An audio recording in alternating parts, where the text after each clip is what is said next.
अच्छा, आज मैं आपको हीमोग्लोबिन के स्ट्रक्चर के बारे में बताऊंगी कि हीमोग्लोबिन का स्ट्रक्चर कैसा होता है। तो बेसिकली हीमोग्लोबिन जो होता है वो उसका इतना पता होना चाहिए कि वो बेसिकली आरबीसीज में होता है हमारे पास, ठीक है, रेड ब्लड सेल्स में होता है, जहाँ पे हमारे पास इसका मेन फंक्शन क्या होता है कि ये ऑक्सीजन को ट्रांसपोर्ट करता है।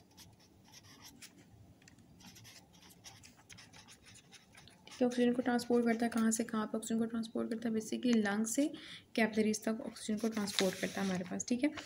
और इसके बेसिकली दो तरह के हीमोग्लोबिन होते हैं हमारे पास। एक हीमोग्लोबिन ए होता है। हीमोग्लोबिन ए जो होता है वो एडल्ट्स में प्रेजेंट होता है, ठीक है, मेजर हीमोग्लोबिन होता है। और इसमें हीमोग्लोबिन ए जो है बेसिकली इससे हमारे पास 2 अल्फ़ा चेन्स होती हैं और 2 बीटा चेन्स होती हैं, ठीक है। 2 अल्फ़ा और 2 बीटा चेन्स प्रेजेंट होती हैं हमारे पास। और एक जो माइनर हीमोग्लोबिन होता है बेसिकली वो HbF होता है, जो कि फीटल हीमोग्लोबिन भी हम उसको कहते हैं, ठीक है। हीमोग्लोबिन का बेसिकली ये कि ट्रांसपोर्ट करता है प्रोटॉन्स और कार्बन डाइऑक्साइड को टिश्यू से लंग्स तक, ठीक है। और एक जो हीमोग्लोबिन का मॉलिक्यूल होता है वो 4 ऑक्सीजन एटम के साथ कंबाइन कर सकता है हमारे पास, ठीक है।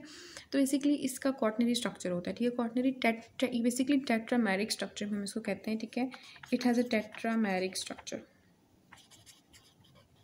सो बेसिकली टेट्रामेरिक स्ट्रक्चर का क्या मतलब होता है कि हमारे पास जो ये डायमर के फॉर्म में एग्जिस्ट करता है।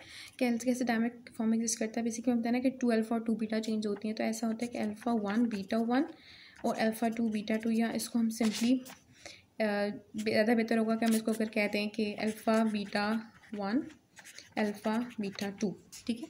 ये टेट्रामर की फॉर्म में हमारे पास एग्जिस्ट करता है। तो बेसिकली ये इन दोनों के दरमियान में, इन दो डायमर्स के दरमियान में हमारे पास होती हैं कौन सी कुछ ना बॉन्डिंग्स होती हैं जो कि इनको स्टेबलाइज करती हैं, ठीक है। तो इन दोनों के दरमियान में हमारे पास होती हैं वीक आयनिक बॉन्ड्स होती हैं। इसमें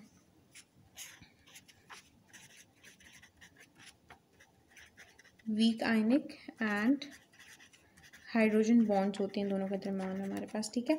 तो वीक आयनिक और हाइड्रोजन बॉन्ड्स होती हैं दोनों के दरमियान में, और बेसिकली ये इन दोनों के दरमियान में होती है ना। तो और ये डीऑक्सीडेटेड फॉर्म में प्रेजेंट है हमारे पास अभी, ठीक है। डीऑक्सीडेटेड फॉर्म मतलब इसमें अभी ऑक्सीजन नहीं लगी, तो इसमें हमारे पास जो इन दोनों के दरमियान में वीक आयनिक और हाइड्रोजन बॉन्ड्स होती हैं इन द डीऑक्सीडेटेड स्टेट, ठीक है। और बेसिकली इन दोनों के दरमियान में भी हमारे पास कुछ बॉन्ड्स होती हैं, बेसिकली अल्फ़ा बीटा 1 और अल्फ़ा बीटा 2 के दरमियान में, जो इन दोनों को आपस में जोड़ के रखती हैं। इन दोनों के दरमियान हमारे पास होती हैं हाइड्रोफोबिक इंटरेक्शंस होती हैं, ठीक है। तो अल्फ़ा बीटा 1 के दरमियान में हाइड्रोफोबिक इंटरेक्शंस होती हैं, और इन दोनों डायमर के दरमियान हमारे पास वीक आयनिक और हाइड्रोजन बॉन्ड्स होते हैं, ठीक है। लेकिन जब इसके साथ हमारे पास 4 ऑक्सीजन के मॉलिक्यूल्स जुड़ जाएं, तो इस क्या होगा कि अल्फ़ा बीटा 1 और अल्फ़ा बीटा 2 इनके दरमियान में क्या होगा कि ये बॉन्ड्स टूट जाएंगी, ठीक है। थोड़ी सी इनमें बॉन्ड जो होंगी वो टूट जाएंगी, और इनके साथ क्या लग जाएगी, ऑक्सीजन लग जाएगी। तो बेसिकली ऑक्सीजन के 4 मॉलिक्यूल्स लगते हैं ना, तो ऐसा आगे ऑक्सीजन के 4 मॉलिक्यूल्स के साथ लग जाएंगे हमारे पास, ठीक है। इस स्टेट में जो डीऑक्सीडेटेड स्टेट होती है, इसमें भी कोई भी ऑक्सीजन बाइंड नहीं होता हमारे पास, उसको हम कहते हैं टॉट स्टेट कहते हैं, या डीऑक्सी स्टेट भी कहते हैं। और ये स्टेट जिसमें हमारे पास ऑक्सीजन बाइंड होता है इसको हम आर स्टेट भी कहते हैं, या रिलैक्स स्टेट भी कहते हैं, जिसमें हमारे पास ऑक्सीजन हो जो है वो आके बाइंड हो जाता है, ठीक है। मैं आपको बुक से दिखाती हूँ।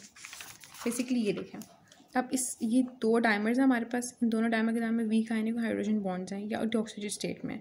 और इन दोनों मतलब आपस में हमारे पास क्या है, स्ट्रॉन्ग हाइड्रोफोबिक इंटरेक्शंस हैं।